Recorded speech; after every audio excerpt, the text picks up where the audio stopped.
The spacecraft was a long way from home.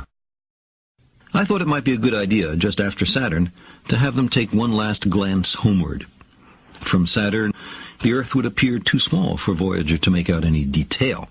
Our planet would be just a point of light, a lonely pixel, hardly distinguishable from the many other points of light Voyager would see, nearby planets, far-off suns. But precisely because of the obscurity of our world thus revealed, such a picture might be worth having. It had been well understood by the scientists and philosophers of classical antiquity that the Earth was a mere point in a vast, encompassing cosmos.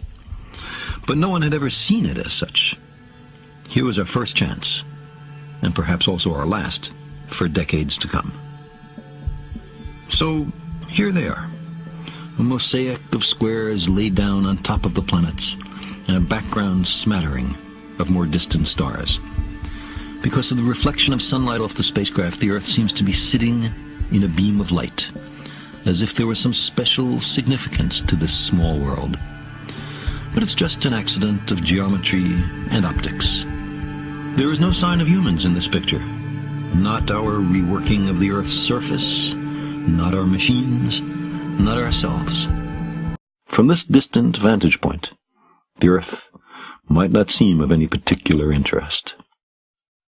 But for us, it's different. Consider again that dot. That's here. That's home. That's us. On it, everyone you love, everyone you know, everyone you ever heard of, every human being who ever was, lived out their lives.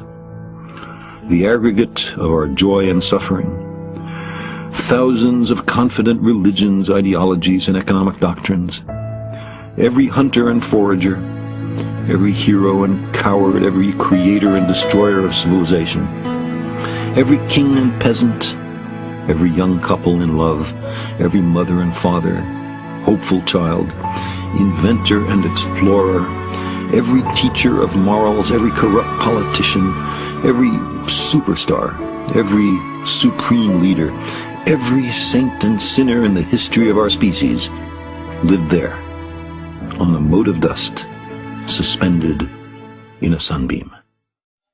The Earth is a very small stage in a vast cosmic arena.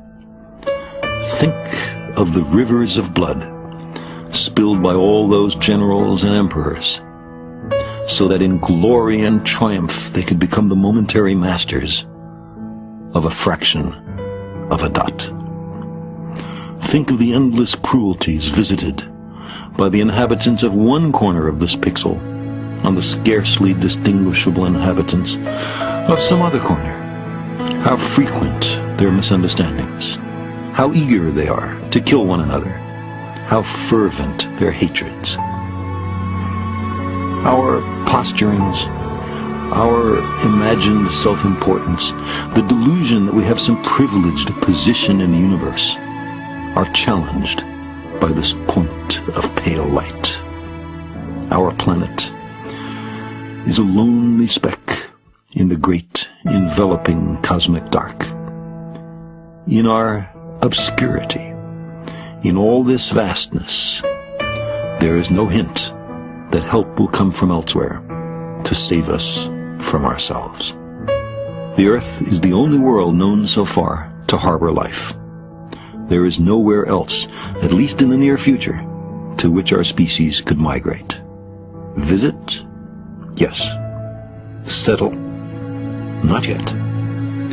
Like it or not, for the moment, the Earth is where we make our stand. It has been said that astronomy is a humbling and character-building experience. There is perhaps no better demonstration of the folly of human conceits than this distant image of our tiny world. To me, it underscores our responsibility to deal more kindly with one another and to preserve and cherish the pale blue dot, the only home we've ever known.